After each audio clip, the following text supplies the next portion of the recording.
Welcome in, everyone, to Lively Lewis Stories. That's right, we're back with even more awesome adventures with Levi and Ivy. Set your storytime meter to fun and get ready to join the Lively Lewis crew. All you need is your imagination and... Off we go! I can't wait to see where our story takes us today.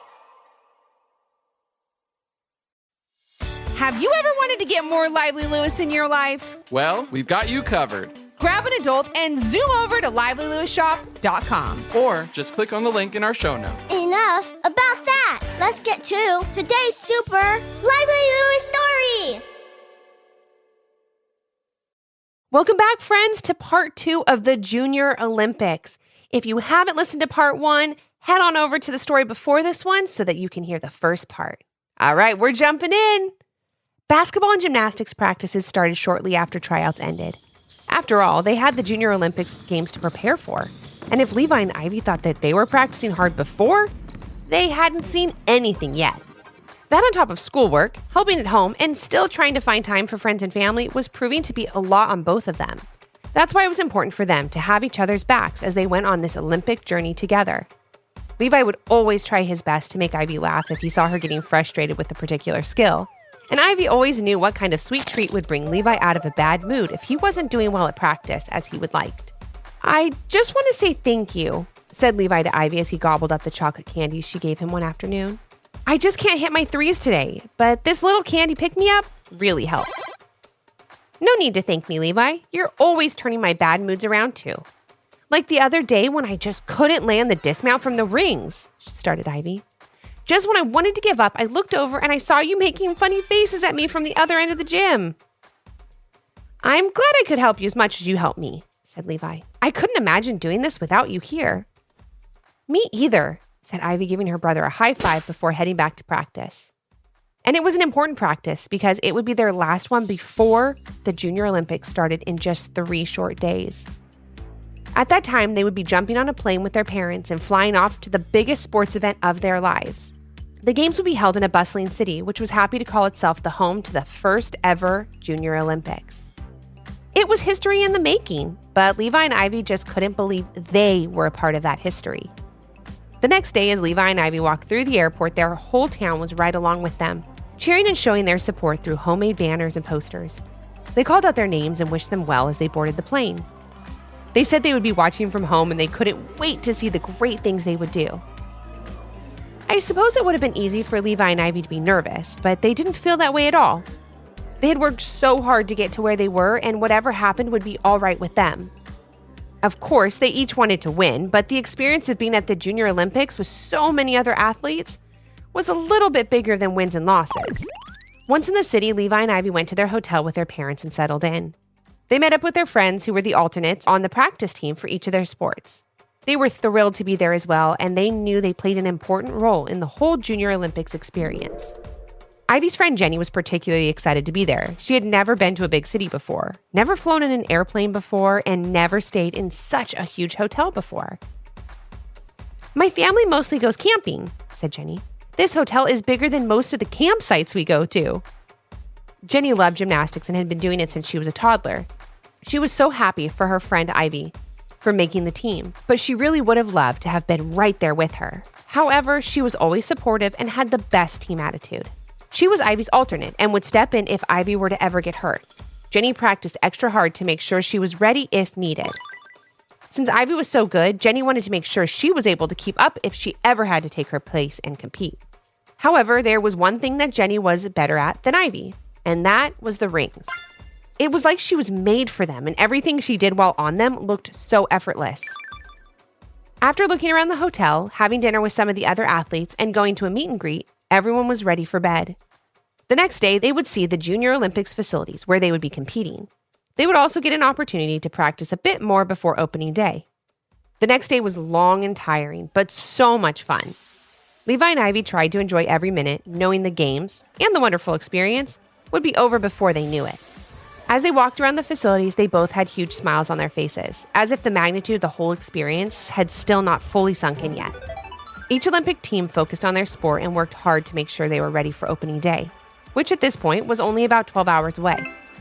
Everyone was so excited that night that they could barely eat dinner, and sleeping was out of the question. The next morning arrived quickly, and the Junior Olympics were ready to begin. Levi and his teammates took the court as the first basketball game. It was an honor, and Levi did an amazing job. He scored 12 points, and his team won the game. Ivy was able to watch from the stands because her gymnastics competition wasn't until later that afternoon. She could have not been prouder of her brother.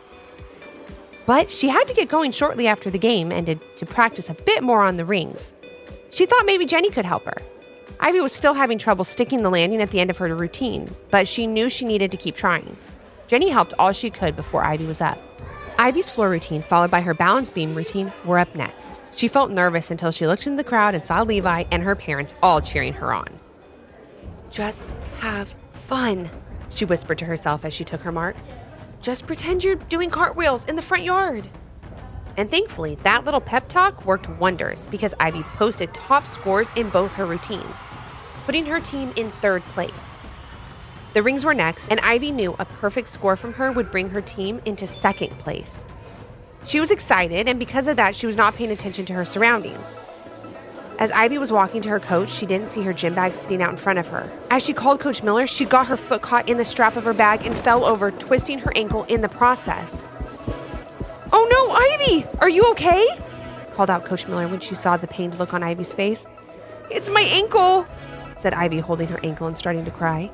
Coach Miller asked the judges for a moment and assessed the situation. She quickly discovered that it wasn't anything too serious, but it wasn't a good idea for Ivy to try and compete on the rings right then.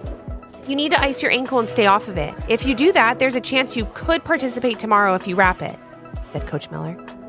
"I'm sorry, Ivy, you did great, but you're done for the day. That means, Jenny, you're up next on rings. You'll have a little while to warm up before competing." Everyone told Jenny what a great job she would do as they saw a look of panic come over her. She knew it was always a possibility that she would have to compete, but she didn't think it would actually happen. "Don't be nervous, Jenny," said Ivy. "I'm so sad that you can't compete," said Jenny. "Don't feel bad for me at all. I feel exactly the opposite for you. I am so thrilled that you get a chance to go out there and show everyone how amazing you are in the rings. You deserve to be out there because you're a junior Olympian. Now go have some fun. I'll be right here cheering the loudest." Jenny smiled at Ivy and gave her a big hug before running off to warm up. Ivy was so busy talking to Jenny that she didn't notice her parents and Levi standing behind her. "We heard everything you just said, Ivy," began her mom, "and we couldn't be prouder of you. What amazing sportsmanship that was." "Absolutely. You could have been upset about hurting your ankle or mad because Jenny gets to compete on the rings, but you weren't," said Ivy's dad. "Instead, you were encouraging and supportive." "Really proud of you, Ivy," said Levi, "and I know you'll be back out there in no time." Ivy smiled, so happy to have her parents and Levi around her. Then up in the stands, Jenny's parents were cheering extra loud to make sure Jenny knew how excited they were for her. And they had lots to be excited about. Jenny's routine on the rings was flawless and moved her gymnastics team into second place, where they stayed for the rest of the competition. A silver medal finish for Ivy's gymnastics team and a third-place finish for Levi's basketball team was not a bad way to end their time at Junior Olympics. The experiences they had, the friends they made, and the values they learned during their time at Junior Olympics were things that Levi and Ivy would take with them for the rest of their lives, along with the knowledge that they made history and paved the way for more Junior Olympians in the future.